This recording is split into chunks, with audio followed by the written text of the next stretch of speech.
nuestro cuerpo. Lo único que probablemente no les detecte a ustedes, muchachos, su aparato inmunitario, ¿qué célula es? A ustedes, hombres. ¿A qué célula no les detecta su aparato inmunitario? O su sistema inmunitario. No entendí la pregunta, doctora. ¿Qué célula propia de nosotros no lo detecta o cómo? A ver, miren. Su complejo de histocompatibilidad es mediado por esas células inmunitarias que andan recorriendo nuestro cuerpo y detectan lo propio de lo no propio. ¿Lo recuerdan? Hay dos tipos. Fabio nos hace desviarnos, y a mí que me encanta hablar. Perdón, doctora, ya no lo vuelvo a hacer, ya me agüité. No te preocupes. Pero, a ver, esto lo vamos a ver, pero a ver, el eritrocito entonces tiene antígenos que nuestro sistema inmunitario los detecta. Las células, nuestros linfocitos son capaces entonces de detectar lo propio de lo no propio. Y si encuentra algo que no es propio, que no lo reconoce, recuerden que el linfocito T se fue a especializar al timo. Y yo les digo, es como una academia. Y fue pasando niveles. Si era apto para reconocer, pasaba al otro nivel. Y si no era apto, el macrófago se lo echa, se lo come, de ahí del timo. Eso léanlo y verán qué interesante es ahí en el... Pues me acuerdo que, bueno, el doctor Madrigal nos había explicado sobre los complejos de histocompatibilidad, de que habían ciertos antígenos en la superficie del eritrocito, pero que solamente había los más relevantes, los que desencadenaban la respuesta inmune, pero que por ejemplo había unos que eran los Stewart y todos esos que ya no eran muy relevantes, que sí se podía convivir con los de la madre, por ejemplo, siendo del mismo RH y el grupo sanguíneo. A ver, entonces, Fabio, el eritrocito de todo ser humano tiene antígenos en su superficie. Así es. Y todas las células. ¿Saben ustedes hasta cuántos antígenos tiene una célula? Pues recordaba que las más importantes eran como 20, pero que había muchas. Dijo Neftalí, Dijo, ¿cuántas? Pero que habían, bueno, me acuerdo de las células que eran las chismosas, las que cuando las células chismosas eran los linfocitos, que eran los, ¿cómo se llamaban? Bueno, eso luego lo vemos, Fabio. Ajá.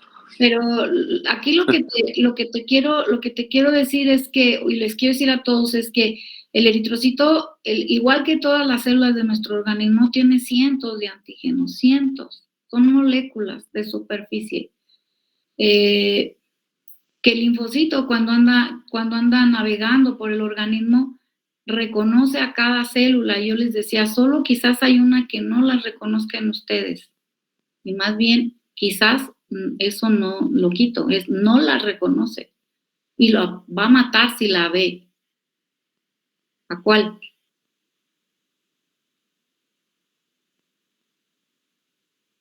Si el linfocito ve a esa célula, la mata. O sea, ese complejo de histocompatibilidad va y lo mata. A ver. ¿No es el espermatozoide, doctora? Sí, José Luis, al espermatozoide. Por eso hay unas células en el testículo, en los túbulos seminíferos, las células de Sertoli, o sus tentaculares también les llaman, que hacen medios microambientes para... Miren, recuerden que la espermatogonia, que es la célula más primitiva de la que va a derivar el espermatozoide, esa sí es reconocida, porque esa pues desde que se formó el organismo, migró de una estructura del saco vitelino, migra a la gónada, y es una espermatogonia. Esa trae 46 cromosomas, pero recuerden que cuando se hace la meiosis, intercambian genes, ¿Cómo se llama? A ver, el intercambio de genes.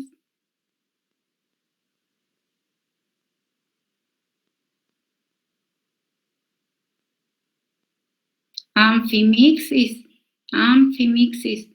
o también otros les llaman crossover. Se intercambia el material genético y la célula resultante es genéticamente diferente a la que le dio origen. Entonces, su sistema inmunitario reconocía a la original, pero cuando se hacen los espermatozoides, ya cuando empiezan a dividirse desde la primera división, acuérdense que sufre 2 divisiones, en la primera división reduce el cromosoma, pero tiene una doble cadena, y en la segunda división sigue teniendo los 23 cromosomas, pero ya solamente una cadena. Ese va reduciendo. Y cuando ya está maduro el espermatozoide, es genéticamente diferente, muy diferente, entonces su organismo no lo reconoce. Si lo reconoce, si se mete un linfocito, por eso son tan importantes las células de Sertoli, porque no dejan pasar a nadie. Hacen, les digo, esos microambientes y ellas son las que lo nutren a los espermatozoides. Ellas les recogen la basura, las células de Sertoli. Son nodrizas hasta que salen a la luz del túbulo seminífero y es porque ya van a salir. Solo llegan al epidídimo a madurar bioquímicamente, se están ahí 12 horas, yo les digo que se quedan en el sauna.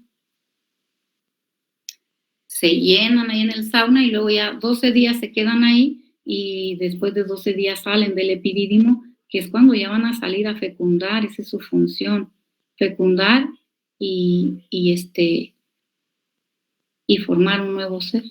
Bueno, entonces quizá el aparato inmunitario reconoce a cada célula de nuestro organismo. Entonces, el eritrocito anda viajando, anda por ahí el linfocito y lo reconoce. Tú pasas, ¿no? O sea, no lo mata. Y son cientos de antígenos que trae, fíjense, cientos de antígenos. Y entonces el eritrocito trae antígenos que se clasificaron en grupo sanguíneo, que es el sistema ABO, en donde detecta el antígeno A, el antígeno B, o no tiene ese tipo de antígeno en esa clasificación, y entonces es 0. Y que ese no hay problema porque vamos a heredar un grupo sanguíneo, todos lo tenemos, o la gran mayoría de la población, el 70% no tiene ese antígeno y entonces le llaman O. Pero hay otro tipo de antígenos que es el RH, y del RH también hay en letras es D y E, mayúscula y minúscula. Y entonces el más reactivo o al que puede causar que lo detecten es el D, D mayúscula. Entonces, ese tipo de antígeno, pues si no lo tienen sería negativo, ¿no? Y si lo tienen es positivo, el D. Bueno, ¿qué pasa con la mujer que no tiene antígeno D? O sea, es RH negativo. Recuerden que el RH viene porque lo detectaron en el mono rhesus, por eso es rhesus empieza el rhesus RH, rhesus. Entonces, por eso le pusieron antígeno RH. Y ahí lo detectan, ¿por qué? Porque la mujer, si no lo tiene y está en contacto con el eritrocito del bebé, pues ¿qué creen que va a hacer la mujer? Pues va a ser un anticuerpo contra ese antígeno. Y por eso es que los primeros embarazos de toda mujer, pues al primer embarazo no le ocurren, al primer producto no le ocurre nada, porque la mujer tiene que hacer el proceso del anticuerpo, del G. ¿Se acuerdan cuánto duraba? ¿Cuánto quedamos que duraba ayer? Hasta hacer el anticuerpo específico, ¿cuánto se tarda? Se tarda incluso a veces 2 meses, perdón. 2 meses, más de 2 meses. Entonces, pues puedan ustedes decir, bueno, y si la mujer sufre un por ejemplo, una amenaza de aborto, ¿no? Y hay ruptura de vasos, y sí está en contacto con la sangre del bebé, pues ahí sí pudiera ser que en lo que hace el anticuerpo, el IgG, porque es el único que va a pasar al producto, y entonces va a ir, ¿qué haría ese anticuerpo en la sangre del producto? Díganme. Pues causaría hemólisis. Lo destruye, o sea, quiere destruir, porque acuérdense que el anticuerpo lo que quiere hacer es destruir. Entonces va y destruye ese antígeno, que es el D, pero está pegado a la membrana del eritrocito, entonces destruye al eritrocito. Y eso es hemólisis, sí, o sea, destruye el eritrocito. Entonces, en el primer embarazo, pónganle que entonces hubo amenaza de aborto, que sucede en el primer trimestre, más los 2 meses que pasó para hacer el anticuerpo específico, pues serían como 5 meses más o menos, ¿no? 5, 6 meses. Y también depende, acuérdense que la formación o sea, mi capacidad de reaccionar y de hacer anticuerpos depende de la cantidad a la que estoy expuesta y de mi respuesta inmunitaria a hacer el anticuerpo también, ¿no? Porque a veces basta, fíjense, luego que veamos el tema, basta 1 mililitro de contacto de sangre con el bebé.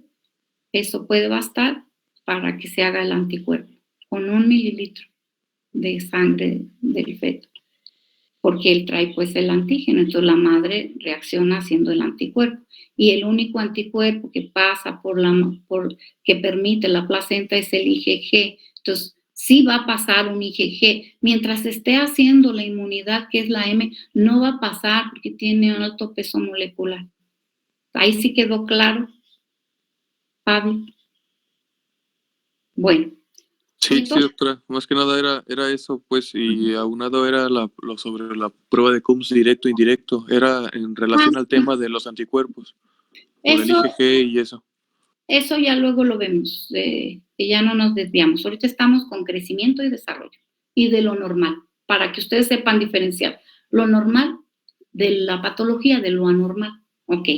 Entonces, ya sabemos que el niño normal, al nacer, nace de 38 a 42 semanas, que pesa en promedio 3 kilos, con una variación menor y mayor, que ya hablamos de esas curvas, esas percentilas, que pueden ser normal desde el 10 al 90, pero en promedio 3 kilos, de una talla de 50 centímetros también, con una variación, con un perímetro cefálico de ¿cuánto?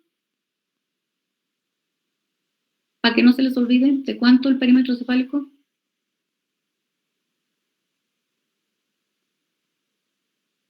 Platiquen ustedes. A ver, José Luis, ¿cuánto? ¿A quién le tocó la somatometría? Era de 35, doctora, más o menos 2. Menos, un poquito menos de 35. Incluso tú dijiste 33. Entre 33 y 34, pues sí, más o menos 2.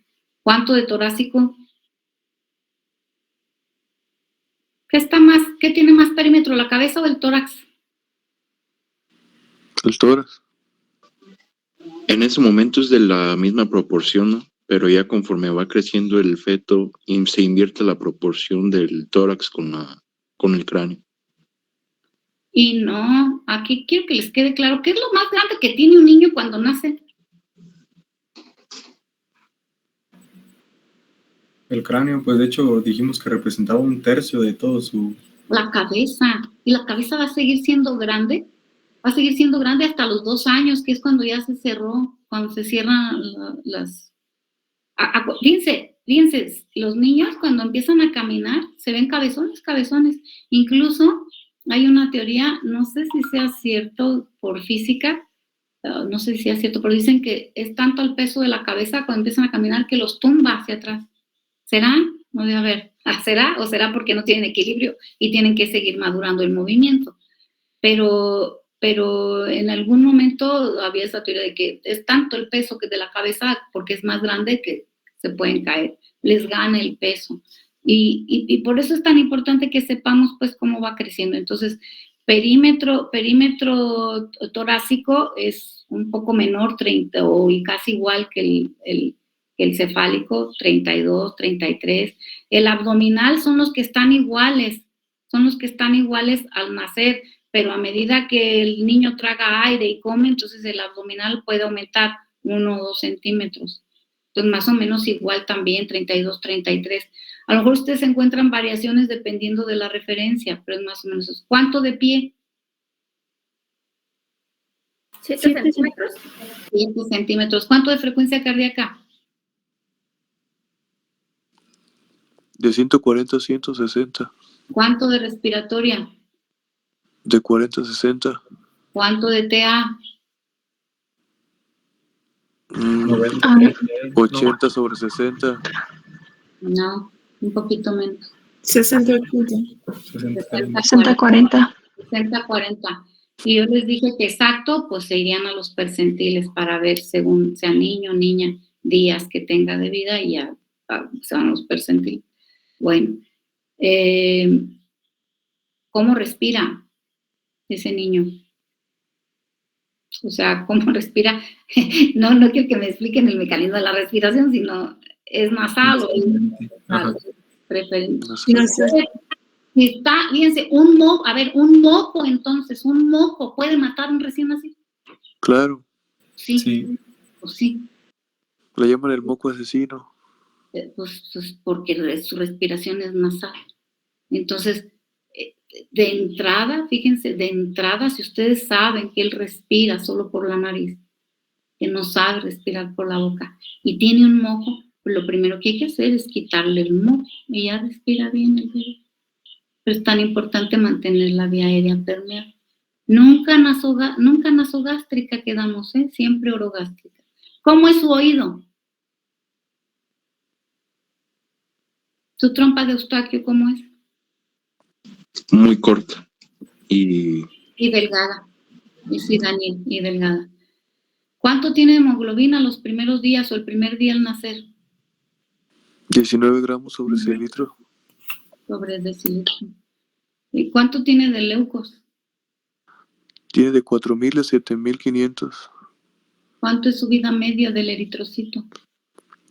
Es de 60 a 80, depende los días. De 60 a 90 en el recién nacido de término, y acuerden que entre más prematuro es, menor es la vida media del eritrocito. Así es. Bueno, ya lo del Apgar, coloración, ya todo eso ya ustedes se lo saben. Entonces, vamos a terminar, quien seguía era, ahí estábamos con los anticuerpos, entonces que tienen principalmente lo que la madre les transfiere, inmunoglobulina G, que si un niño tenía altas concentraciones de M, pues probablemente era porque en algún caso tuviera alguna infección o estuviera respondiendo a su aparato inmunológico a algo. Pero ¿qué pasa con el complemento? ¿Qué pasa con las demás sustancias? A ver, Carlitos. Sí, Carlos, ¿eras tú? Sí. Pues... Entonces, a ver, inmunoglobulinas ya lo dijimos. La síntesis de anticuerpos, pues quedamos que las iba a empezar a sintetizar. Si la madre le daba seno materno, recuerden que por el seno materno lo principal, principal inmunoglobulina es la A.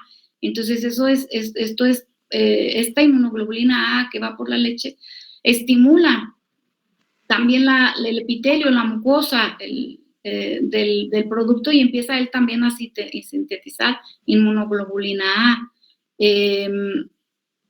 Entonces, pues esto ya depende entonces en la vida postnatal de su alimentación también, y bueno, poco a poco irá aumentando también esas inmunoglobulinas, porque va a ir madurando su sistema inmunológico. La fagocitosis, ¿cómo está? Y las interleucinas, Carlos. De las interleucinas, sí no pude, encontrar... Ok, ¿quién produce las interleucinas? ¿O dónde se producen?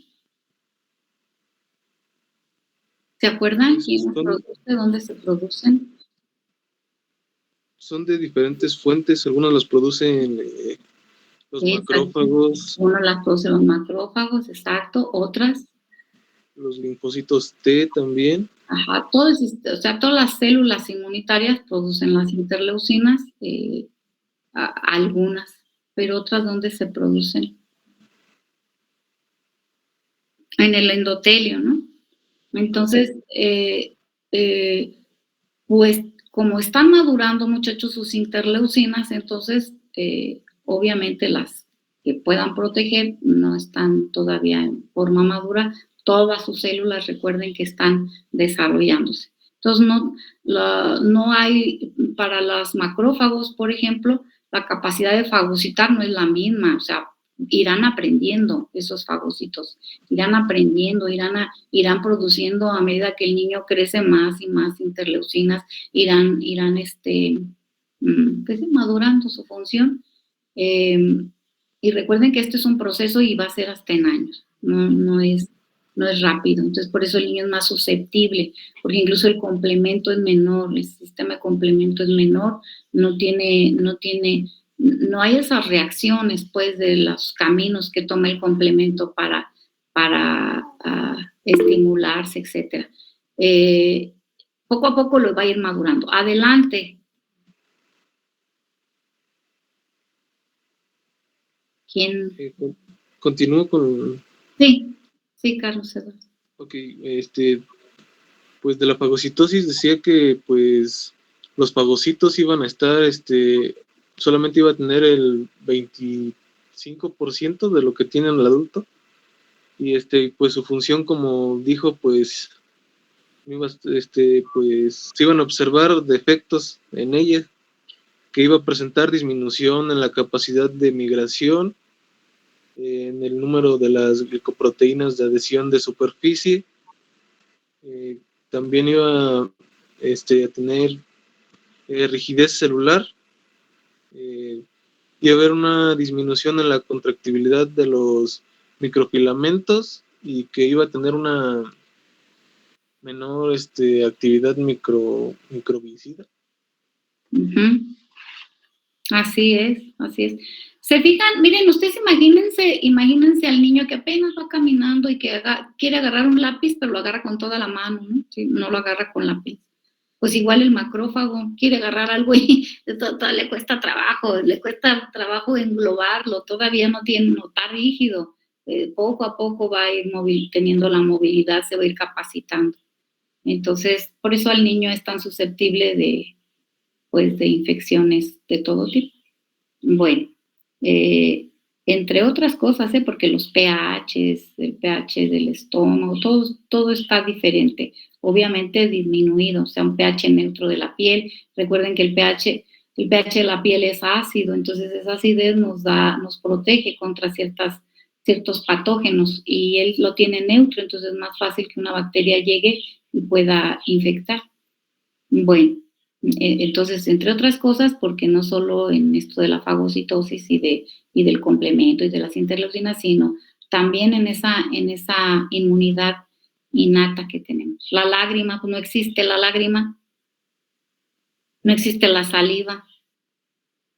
Y acuérdense que eso es parte de nuestra inmunidad innata, la salivación o o sea, el escupir, pues, por ejemplo, ¿no? Sí, como algo que me pueda causar daño, pues lo escupo rápido, o el lagrimeo. Entonces, si un niño le llega una bacteria al ojo, se va a inflamar, pero probablemente no le lagrimee, o si le lagrimea, va a ser porque ya está infectada también la misma glándula.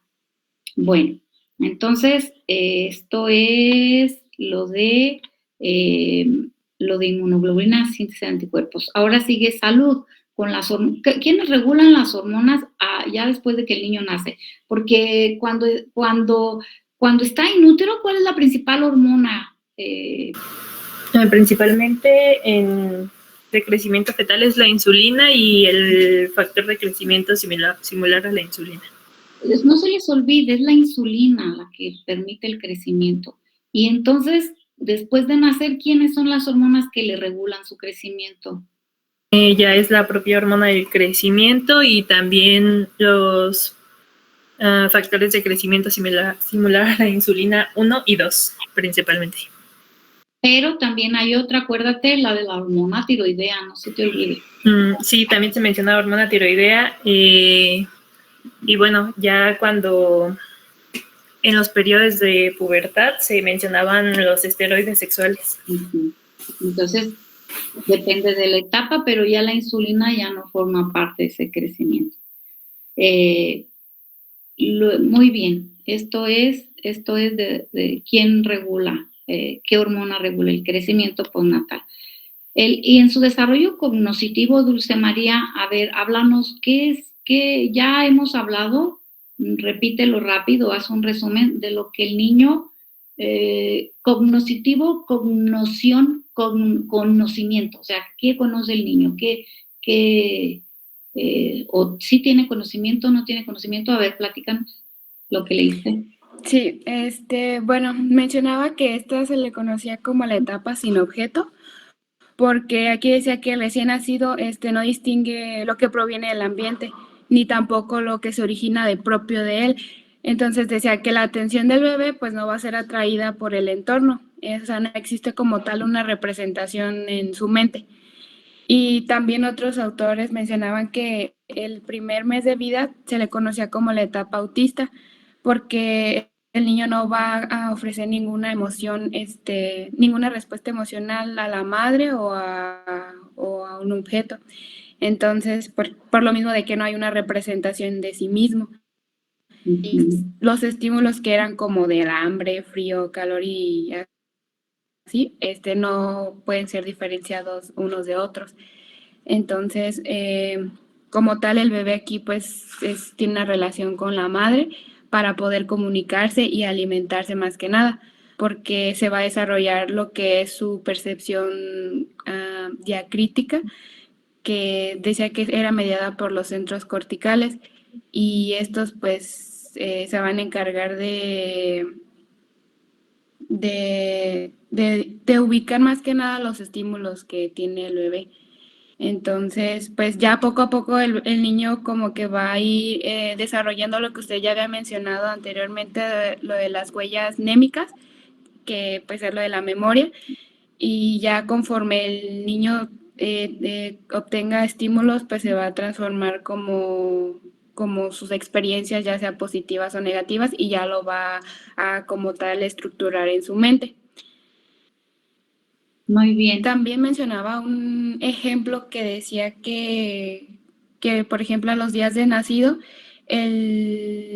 cuando es el tiempo de que el niño come y bebe y que va a ser cargado sobre los brazos de su madre, nada más como tal va a girar como su cabeza en dirección al pecho de la madre, pero esto es un reflejo, o sea, esto es un reflejo condicionado o aprendido, o sea, más que nada es por el aprendizaje que va teniendo el bebé. Y ya conforme va creciendo, pues esta conducta se dará cuenta que el bebé tiene hambre o que está llorando, porque pues como tal es lo que ya había mencionado, que es un reflejo condicionado o aprendido. Muy bien, Dulce.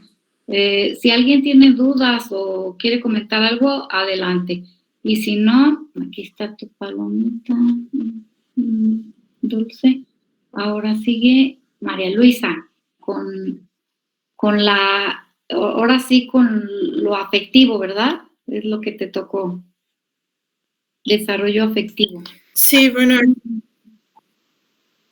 el libro mencionaba que, bueno, era una de las 4 áreas de desarrollo junto con el desarrollo cognitivo que mi compañera ya mencionó, psicomotor y social. Entonces, refiere que la personalidad es el eje central de estudio de estas 4 áreas y, bueno, abarca tanto las conductas hereditarias y adquiridas. Sin embargo, el niño pues no hereda ninguna capacidad mental ya establecida, sino que es el resultado de varias experiencias que está sometido a su ambiente. Entonces, en cuanto al desarrollo afectivo prenatal, se da por las condiciones en las que el embarazo es llevado. Por ejemplo, si el niño, pues, se trata de un hijo deseado, si hay una buena relación entre pareja, si los padres tienen una adecuada estabilidad mental, inclusive las condiciones socioeconómicas en la cual es llevado. En el desarrollo natal, se da por el hecho de que hay una ruptura de la homeostasis intrauterina, entonces el niño suele responder con gestos de placer-displacer, y esta etapa culmina a los 3 meses, se le conoce también como etapa de autismo. Entonces, a los 6 meses ocurre, antes de los 6 meses ocurre una etapa de simbiosis en la que el niño cree que es parte de la madre. Sin embargo, a los 6 meses ocurre una conciencia de esta dualidad y el niño empieza a sentir ansiedad por esta separación. Entonces, a los 8 meses empieza a surgir la ansiedad hacia un extraño, y al año también se le conoce como una etapa oral, y aquí hay una adecuada percepción de sí mismo.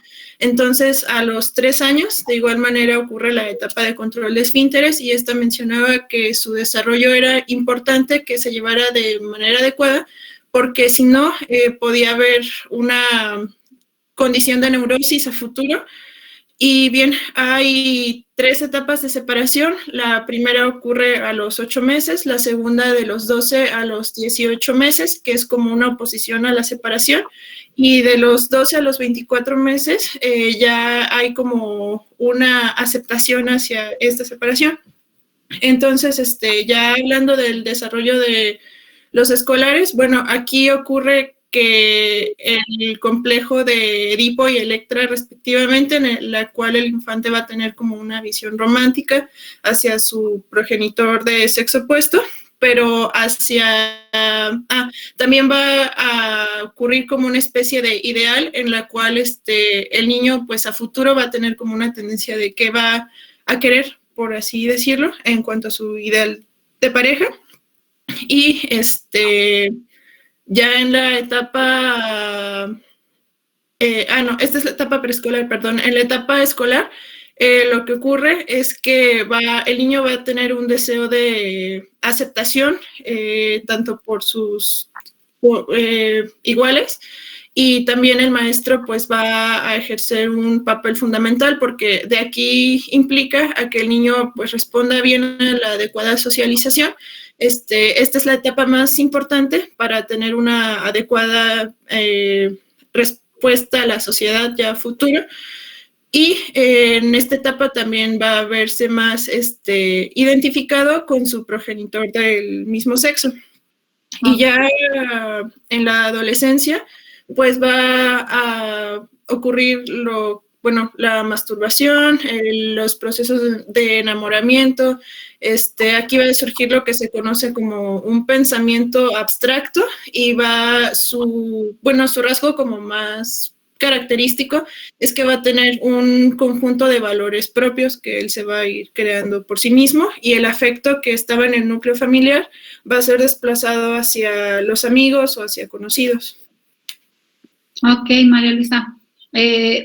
Como íbamos por etapas, entonces tú ya nos vas a hablar del afectivo de todas las etapas, porque ya no las dijiste. Entonces te vas a quedar tú con el tema del afectivo, o si quieres decir otra, y bueno, ya les voy a poner luego la etapa lactante, ¿va?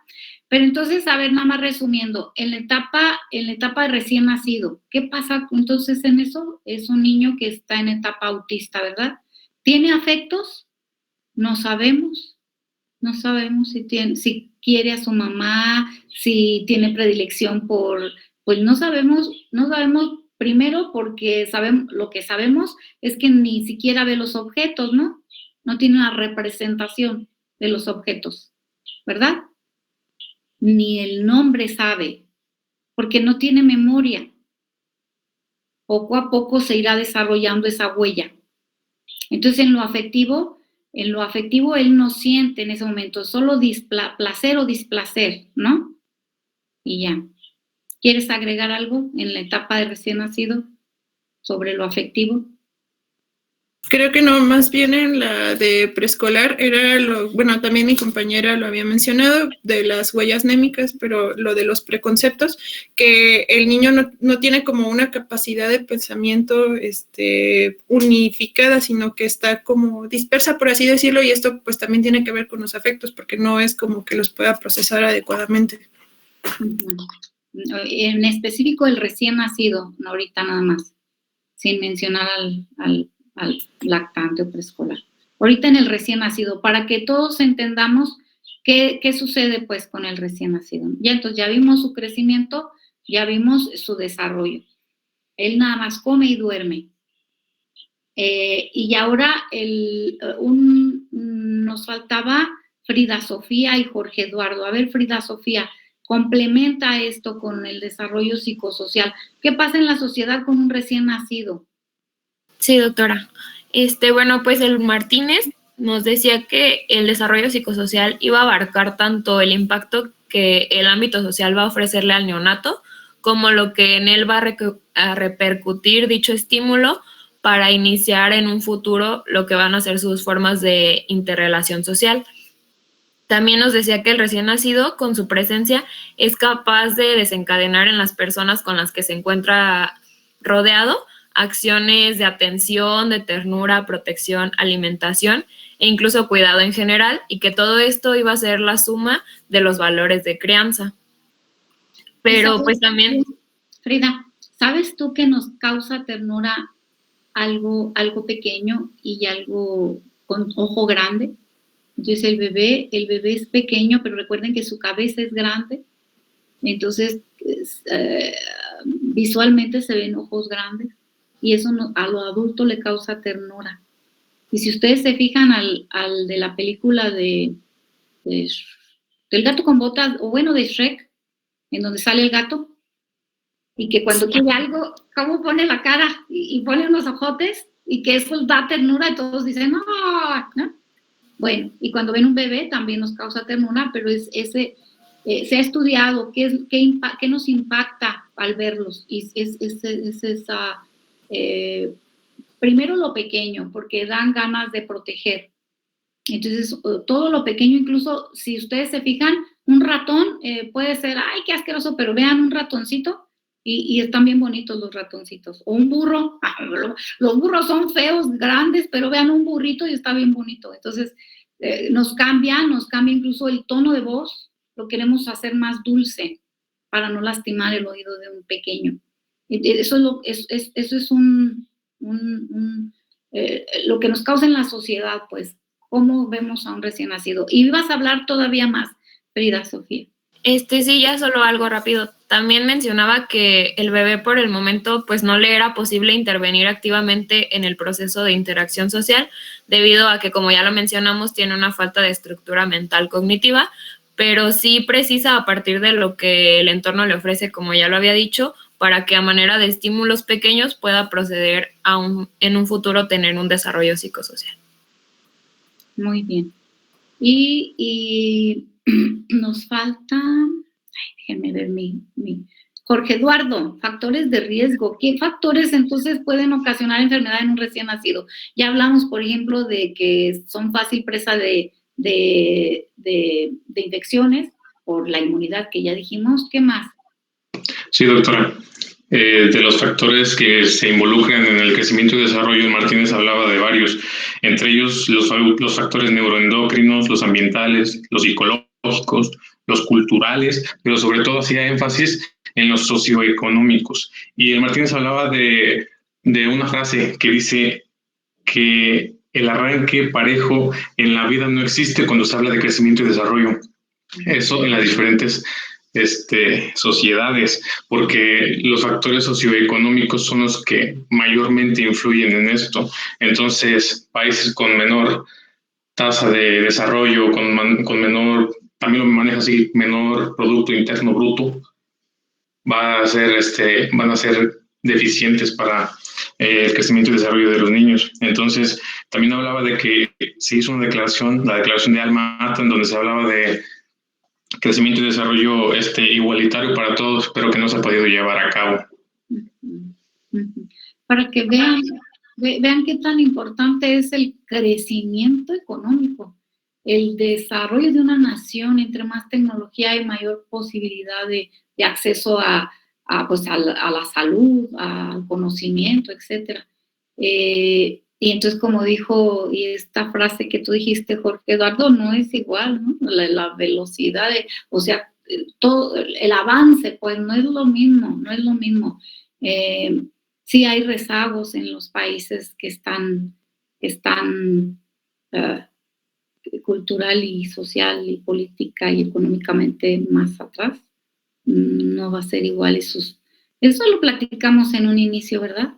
Lo platicamos en un inicio que sí. el nivel de desarrollo de un país se mide pues por su capacidad de alimentar a ese país o economía.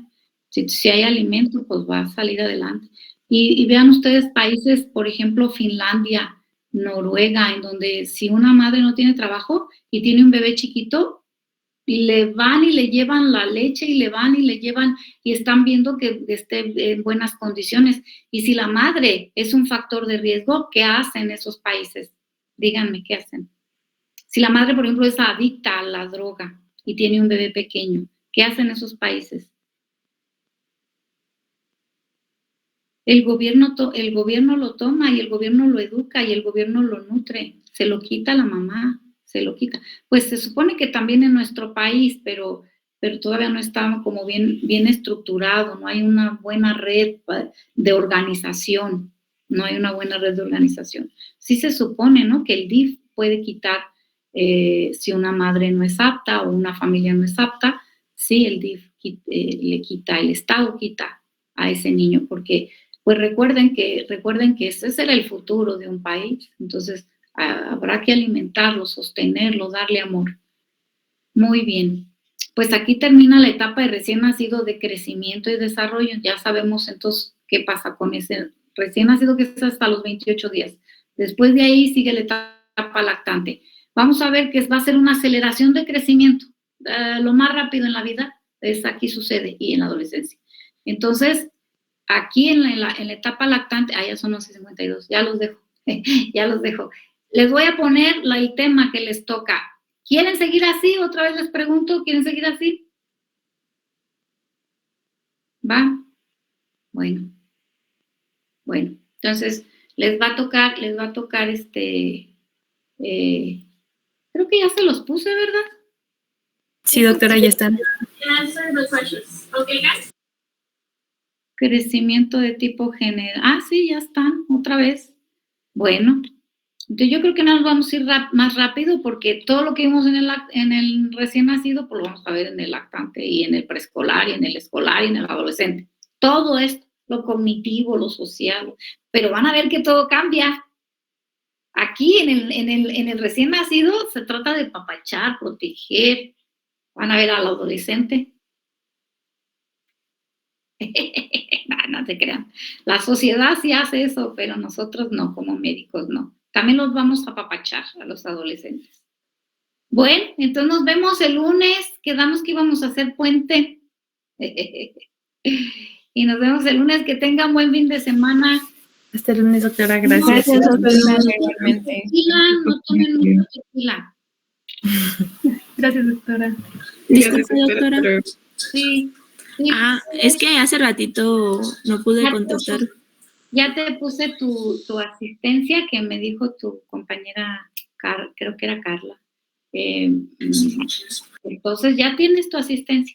Que el único que no tiene asistencia es Diana Alexandra Torres. Ok, doctora, muchísimas gracias. Hasta el lunes.